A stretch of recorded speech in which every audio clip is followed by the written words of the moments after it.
Hello everybody, I am Mantas from EnovaPoint, and today we'll talk about configuring your Word templates.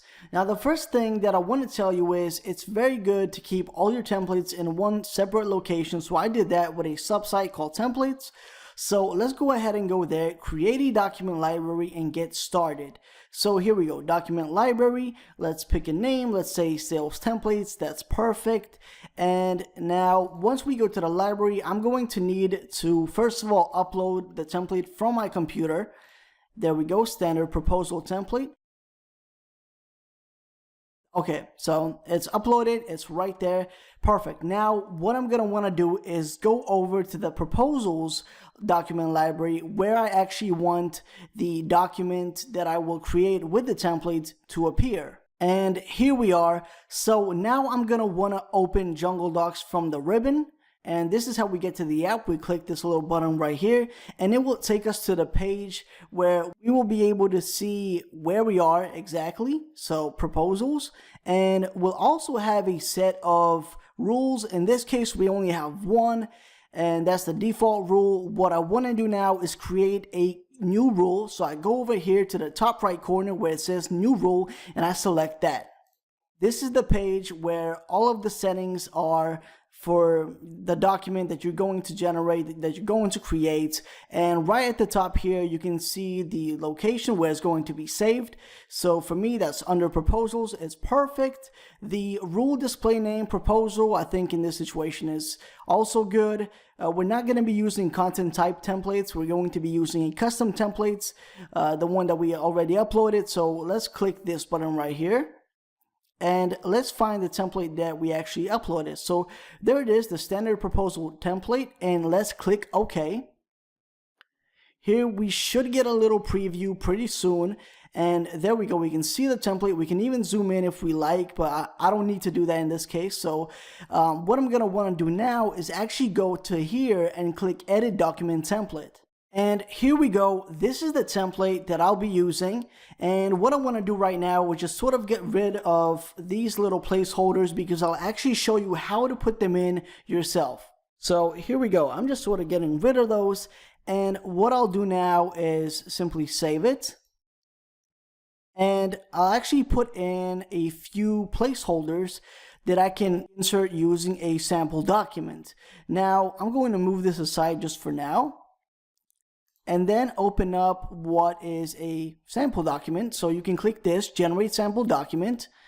And what it does is actually opens up a whole document full of little placeholders and content controls that will allow you to very easily just put in the type of information that you want. And what I'm gonna do now is simply drag and drop or copy and paste. I prefer copying and pasting some of these into this little section right here.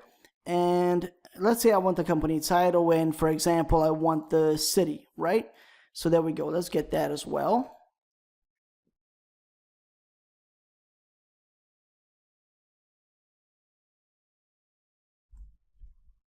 There we go.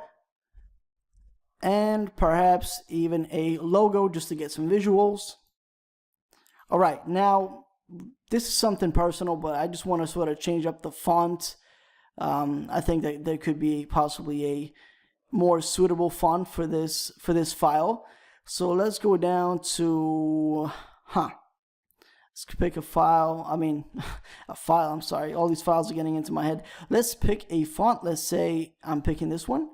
So that looks fine. And let's save the template. Now you should get back to this page right here, and it actually automatically updates it. And what is happening now is we already have that sort of setup. We put in the placeholders that we wanted that will actually contain the information from our library. And I'm just going to set up some file naming automation because I think that, you know, it's a little bit nicer when everything is nice and organized. So let's click text in this case, and it's proposals. So let's just shorten it like PP.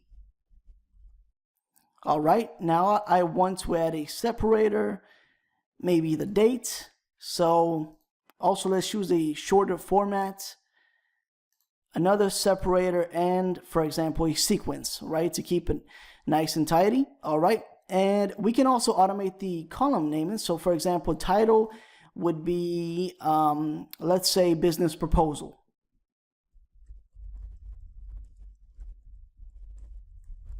There we go, perfect. And I think that everything looks good, so we can go ahead and save this. There we go, perfect. And we can actually click this and generate the document and just see what we actually get from it. So here we go, creating document. Now it should throw a little table on my screen. There we go. And I can check all the information. The customer, let's say I want Contoso, right? So, all right, we have everything I want. That's great. Let's click save. And there we go. It's actually this one right here. So let's go ahead and open it up. And there we have it. Perfect. Everything is exactly how I wanted it. We have the company, we have the city, we have the logo. So obviously you can customize everything to fit your needs. So I think that it was clear enough, and I hope that it was helpful, and thank you for watching.